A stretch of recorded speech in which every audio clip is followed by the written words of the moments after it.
Grabatzen ari garen unean gaueko 11:00 zortzi minutu igaro diren honetan, Manchester Cityk eta Real Madridek Etihad Stadiumen Manchesterren jokatu duten Txapeldunen Ligako playoffetako final 16-renetako joaneko norgehiagokaren analisi egingo dugu. Garaipena azkenerako Antxelotirenentzat, Real Madridentzat izan da 2-3ko emaitzarekin, eta honen bestez abantaila honekin ekingo dio datorren astean Santiago Bernabeun itzuliko norgehiagokari. Gogoratuko dugu, aurreko jardunaldian, batetik Manchester Cityk gorriak ikusita, baina irabazi egin zuela FA Cupen Leyland Orient taldearen aurka, Real Madridek berriz, Atletico Madriden aurka ligako norgehiagokan berdindu egin zuen. Beraz, Pep Guardiola eta Ancelotti honako 11 hauekin irten dira. Pep Guardiolaren sistemak ñabardura asko ditu eta gerora aztertuko ditugu analisia aurrera doan enean, baina Ederson izan da atepean, lauko lerro horretan Akaini izan da eskuinaldetik, Guardiol ezkerraldetik, naiz eta askotan Guardiol barnekaldera ere sartzen zen, baloiaren irteera eraginkorragoa izan zedin Manchester Cityrentzat eta baita ere Real Madridek nondik erasotzen zuen ikusita hortikan askotan sartzen zen Guardiol, eta hori izan da ñabardura nagusietako bat. Ruben Dias eta Ake izan dira atzealdearen erdialdean, askotan Guardiol erdialdera igarotzen zen horretan Akek apur bat ezkerregal hori ere babesten zuen Real Madriden erasoak eta ekiditeko. Alde horretatik atzealdean mugimendu asko eduki ditu ohikoa den moduan Guardiolaren taldeak.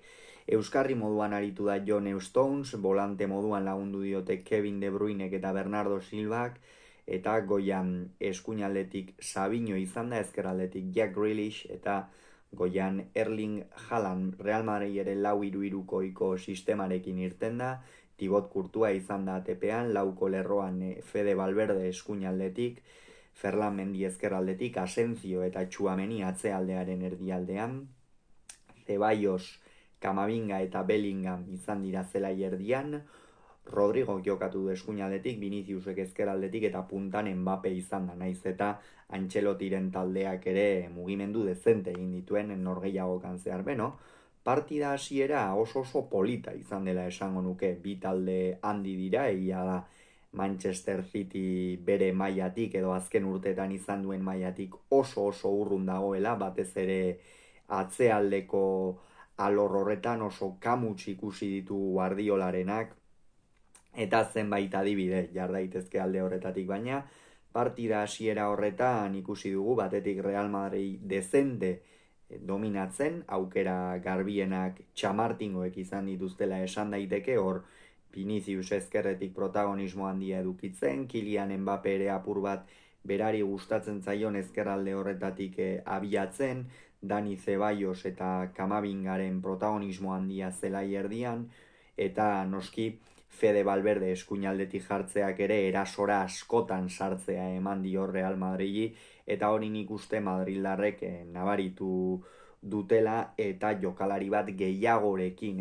iristen zirela esan daiteke erasora, baina futbolak ez du meritu eta zulertzen askotan, eta 19. minutuan esango nuke hemen Fede Valverdek eta Raúl Asensiok akats nabarmen xamarra egin dutela. Orokorrean Real Madrid atzealdean oso ongi egon dela esango nuke, bai Asensio eta bai Fede Valverde, Tchouaméniren partida ere azpimarragarria iruditu zait, baina horre Guardiolek esan dugu, askotan zelai erdian sartzen zen jokalariak, eta gero erasoan beste bat gehiago zen jokalari horrek, hain zuzen ere 19. minutuan gainetik pasadio baloia, Raúl Asensio ez da oso jokalari altua eta ondorioz buruz ez da iritsi baloi horretara, Erling Haalandek kontrola egin eta bat eta utzeko egin du. 19. minutua zen, Manchester Cityrentzat albiste hoberik ez zegoen, izan ere oso trakets hasi duten norgehiagoka, batez ere atzealdean eta denboraldi osoan edukitzen ari diren arazo horiek izan dituzte, eta askotan arazo horiekin astentzarenean gero konpontzea zaila izaten da, moralki ere partiduro buruan izaten dituzu alakoak, eta gaurkoan Guardiolaren taldeari horixe gertatu zaiola esan daiteke, beste behin ere, eta hori Real Madridek hasiera horretan ez du baliatzerik izan, eta horren ondorioz Haalandek lehen gola egin du. 29. minutuan Manchester Cityren zatare albiste okerragoak hasi dira. Real Madrid etzen bakarrik zapaltzen ari, baizik eta Jack Grealishek min hartu du, aldatu egin behar izan dute Phil Fodenen ordez. Jack Grealish ongi jokatzen ari zen, askatasun handia eman dio ezkerralde horretatik Pep Guardiolak, Bernardo Silvak eta Guardiolek oso ongi egiten zizkioten estaldurak, baina nahi zuen aldetik abiatzeko aukera ematen zion, barne kaldera, kanpo kaldera, eta saiatu den arren eta pare bai jokaldi hon egin dituen arren, orokorrean ez du protagonismo erabakigarririk izan Jack Grealish gaurkoan, eta gainera min hartu talde egin behar izan duzelaitik, eta bere ordez Phil Foden irten da. Phil Fodenek partida ona jokatu duela esango nuke, atera den unetik desberdintasunak markatzen hasi da, eskuinalde horretatik egia da, hau ere ez dagoela beste urtetan bezain maila altuan Phil Foden, eta eskuinalde horretatik hartuta barne kaldera sartuz eta arrisku handia sortu du, batez ere Haalandi ipintzen zizkion baloietan, baina Real Madrid jarraitu du, bazirudien banakoa egingo zuela Manchester City oso kamutsatzea aldean, baina egia da bi taldeek izan dituztela euren uneak, eta hor Real Madridek ere une batean sufritu behar izan du, batez ere Akanjik 37. minutuan izan duen aukera garbi horretara arte behintzat, eta gerora berriz ere utxetik hasteko aukera izan dute Antxelotirenek, joko zuzena egin behar izan dute askotan, partida hasieran ere presioan aritu dira nabarmen, eta lehen zatia bat eta utxeko emaitzarekin amaitu da, baina nahiko nabarmena zen partida etzela horrela geratuko inondik inora ere. Akanjik ere min hartu du, bere ordez Rico Lewis atera du 46. minutuan Guardiolak.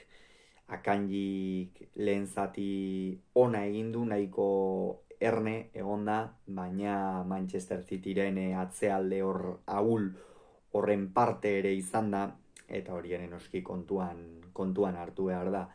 Levisek, ez du partida hona egin, esango nuke bai hor pare bat aldiz gurutzatu zaio, Viniciusi baloi garbiak edo kentzen, baina erasorako ere ez du atera, hor Fodeni eskuinalde horretatik askatasun handia eman dio, eta Rico Lewis askoz ere gehiago eskaini da atzealdean laguntzera, bai Ruben Diasi eta bai Akeri, eta alde horretatik behintzat protagonismo gutxirekin ikusi dugu. Erling Haalandek beste aukera garbi bat izan du, gutxitan markatzen duen horietakoa, eta minutuak aurrera joan ala, partida apur bat berdinduta zegoen, eta hori Real Madridentzat etzen albiste ona izan ere, Antxelotirenak lehendabiziko 15-16 minutuetan gehiago izan dira, zuloak aurkitu dituzte, Cityk ere zuloak utzi ditu, baina baliatu ezinik zebiltza, baina 60. minutuan, falta baten ostean, geldikako jokaldi baten ostean,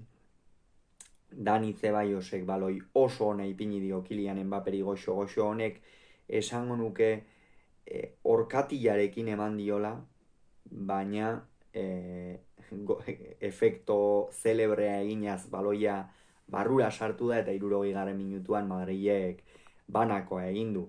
Gainera 61. minutuan Ake kendu eta Kovacic sartu du, bai, jada Manchester City erabat zelaierdian kontrola galduta zegoen, erabat galduta zeuden zelaian Guardiolak zerbait aldatu beharra zeukan, ez zituen aldaketa asko, hain zuzen ere lehen zatian bat behartuta egin behar izan du, eta esango nuke atxeden aldikoa ere erdi behartuta egin behar izan duela, eta Ake kendu eta Kovacic sartu du. Ake ere, hori oso haule denboraldi osoan zehar bezala, atzealdea ezin kokatuz dabil Manchester City Real Madrid nahi izan duen aldetik sartu da, bai Rodrigok eta bai Viniciusek zulo asko eduki dituzte, eta ia lehen zatian ez dutela sartu, baina bigarrenean ez dute barkatu aukerarik txikiena eduki dutenean.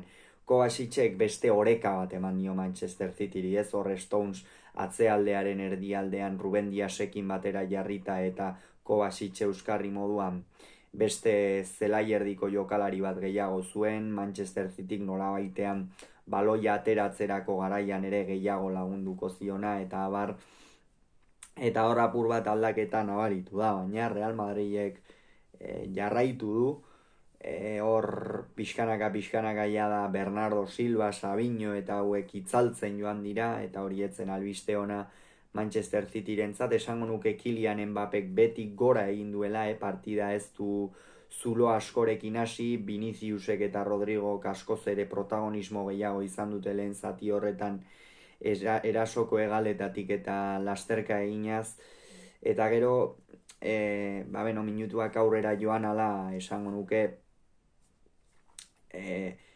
Real Madridek bazirudiela bigarren gola Leicester egingo zuela, baina ara non 77. Minutuan Dani Ceballos Fodenek baloia areako marra zapaldu duenean gainera bota zaio, penaltia egin dio, eta 80. Minutuan Erling Haalandek ezkerrez bikain gainditu du Thibaut Courtois ezkerraldera botaz, 2-1 zen, ez ziren bat ere albiste honak Real Madridentzat, batez ere merezi izan dutelako Ancelotirenek partida osoan zehar partida hau aurrera ateratzea, baina futbolak esan dugun bezala ez du meritu eta zulertzen, asmatzea zulertzen du, eta Erling Haalandek gaur gol bikoitza sartu du, naiz eta gerora Manchesterri ez diona askoz ere gehiagorako balio izan. Gainera hor Ceballos kendu eta Modric sartu du. Ceballosek esan nuke norgehiagoka ona egin duela. Ancelotirekin aurten protagonismo handia izaten ari da, zelaierdi horretan ezinbesteko jokalaria, baloia zelaierdian mantentzeko gaitasun handia dauka, horrez gain gidatzeko ere, eta minutu honak jokatu ditu, naiz eta azkenengoan apur bat zikindu edo egin duen, ez? Bere lan hori Modric atera da, eta Modricekin ere gauzak aldatu egin dira. Azkenean Luka Modricek beste norabide bat eman dio Real Madridi, beste kalitate bat erakutsi du, behar bada Ceballosek ez zuena, eta bigarren golaren bila joan beharra zeukan, eta horregatik freskoago zegoen jokalari baten aldeko autua egin du. Ancelotik eta 84. Minutuan aldaketa bikoitza egin du Manchester City, hain zuzen ere De Bruyne eta Savinho kendu ditu. Kevin De Bruyne naiz eta adinean aurrera joan, eta zelai erdian ere bere presentziarekin Manchester City zulo asko erakutsi dituen, baloiarekin oraindik ere kalitatea mantentzen duen jokalaria da. Manchester Cityren jokaldi asko aurkoan bere oinetatik, ez, zelai erdi horretatik 3 laurdeneko marra igaro ostean egiten dituen asmakizun horiekin, eta fin moldatu da, naiz eta ez duten guztietan asmatu, eta partida ona egin du, baina esan bezala atzealdea zelai erdian azkenerako fisikoki ez dio eman. Eta Savinho ere kendu du, Savinho ere gaurkoan presentzia gutxirekin, bigarren zatian apur bat ezkerralde horretan sartu du, eta ez dio nola baitean Guardiolak hainbesterainoko askatasunik eman, ala ere lehen zatian bere pare bat jokaldi edo izan ditu, eta aukera horren bat ere, baina ez du asmatu Savignok. Eta Real Madridek ere aldaketa egin du, hain zuzen ere Rodrigo kendu eta Brahim Diaz atera du, eta asmatu baino gehiago egin du. Rodrigok partida oso ona egin du, esan dugu Viniciusekin batera lehen zatian Real Madriden arrisku gehien sortu duten jokalariak izan direla, gainera bigarren zatian alde batean eta bestean lan nekaezin egin du Rodrigok, izkin egiterako garaian eta gero barnekaldera sartzerakoan ere jaurtik eta bilatzeko, baina gaurkoan ez du aterik ikusterik izan Rodrigo Goesek, eta 86. Minutuan Brahim Diazen gola iritsi da. Real Madrid abisatzen ari zen, eta azkenean 86. Minutuan Brahimek gola egin du. Edersonek sekulako akatsa egin du, normalean Manchester Cityk baloia jokoan ateratzen du, motzean oraingoan baina hankarekin atera nahi izan du. Real Madrideko jokalari bati eman dio zuzenean baloia, eta gero Brahimek ate aurrean ez du arkatu, binakoa zen, oraindik ere norgehiagoka geratzen zen, Manchester City erabat ondoratuta zegoen fisikoki, eta gol honek gainera mentalki ere ondoratu egin du, eta Real Madridek azkenera arte burrukatzen duela, eta azken minutuan sekulako akatsa egin du beste behin ere Manchester Cityk.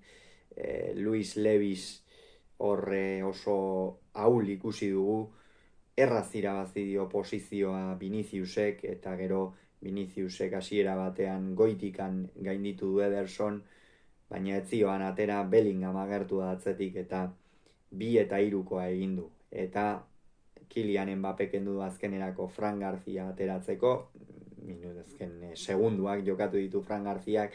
Mbapperen partida ona, atea ikusi du gainera, naiz eta gola ez den apartekoa izan, baina horrez gain esango nuke beti gora egin duen jokalaria izan dela, halako norgehiagoketara deitua dago Mbappé garrantzitsu izatera eta gaurkoan egin batean izan dela esan daiteke. Eta horrelaxe amaitu da norgehiagoka, kolpe gogorra azkenerako Manchester Cityrentzat, baina merezitako garaipena Real Madridentzat. Orain itzuliko norgehiagoka geratzen da Bernabeun eta ea hor zer gertatzen den. Hauxe beraz esan beharrekoa, horrengoan gehiago izango duzue, bitartean ongi izan, agur.